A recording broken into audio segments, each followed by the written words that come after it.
Howdy folks, it's Alex here. It's been a very long time since I've done a video, but it's a slow day at work today, so I thought I'd do a little video and maybe update some things on my channel a bit to reflect what I'm doing these days. So let's take a tour of my new shop.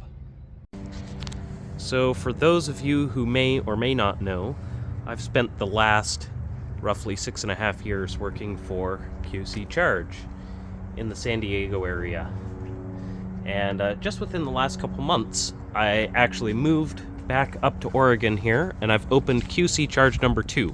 So I'm sort of a franchisee, so to speak. This is my shop, I own it. Everything here is mine. And I just thought I'd give you guys a little shop tour.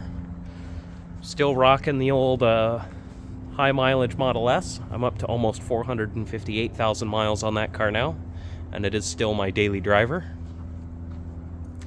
Got a Fiat 500e here that I just finished up last night.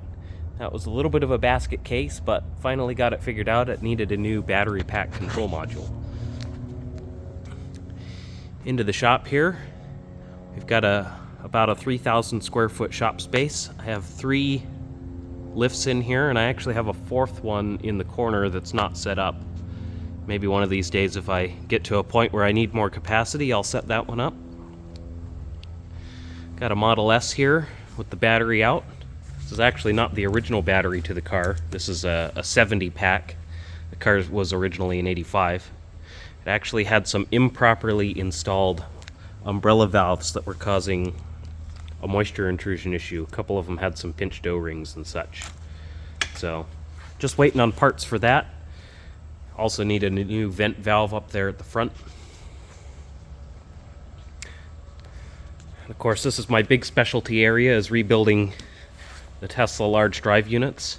If you've ever taken a look at the QC Charge YouTube channel, we've got a number of different videos that focus on large drive unit issues, both for Model S as well as RAV4 EV, Mercedes B-Class Electric, and the Model X too. Never actually worked on a Model X, but it's the same stuff as the Model S. So anyway, this one's on the stand to get rebuilt. It'll get all new hybrid ceramic rotor bearings, primary drive gear bearings, and of course it'll get our rotor coolant delete, which those have been quite popular. They're on back order, but I think they should start shipping next week for the new batch. If you have a large drive unit equipped car, make sure to check this sensor periodically for coolant intrusion. That lives right in there. And there's a video on the QC Charge channel that shows how to do that. It's not too difficult. Just have to get the car up high enough in the air that you can crawl underneath it, which you can do with a set of ramps or something. It's real easy to do on a 2-post lift here though, because there's the sensor right there. Got the forklift over there charging. Got some toolboxes set up back here. Of course, I have an EVSE inside the shop, and there was one outside. So we go into the offices here. I've got this little office zone. It's kind of my print farm / electronics workbench, whatever else. I'll probably move my computer in here eventually, but...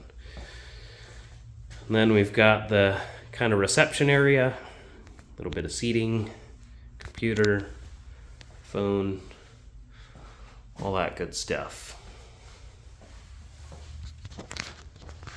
There's a little Easter egg for past viewers of the channel. If you don't know what that is, go back and look at some of my old videos.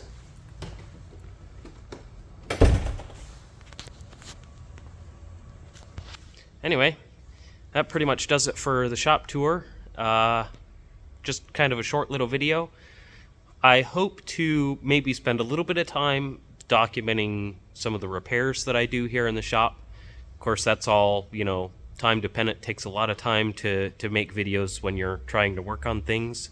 So it kind of disrupts workflow and stuff, but maybe if there's enough interest in it, I'll start doing a little bit of that, and we'll maybe go from there. Hopefully I can spend a little bit more time doing that kind of thing.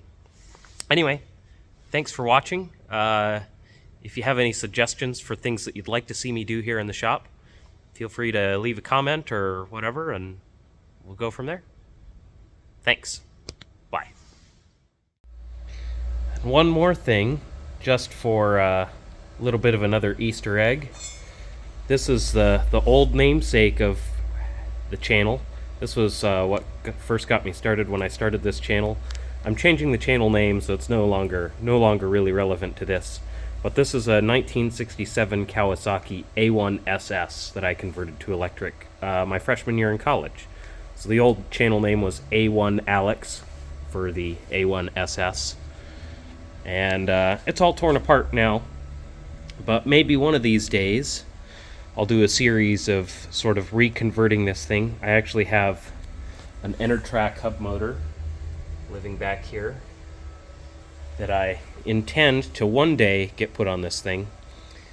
Really the only thing holding me up is trying to find a battery setup that'll fit in it, and of course finding the time to work on it. So who knows, maybe one of these days. Thanks again for watching.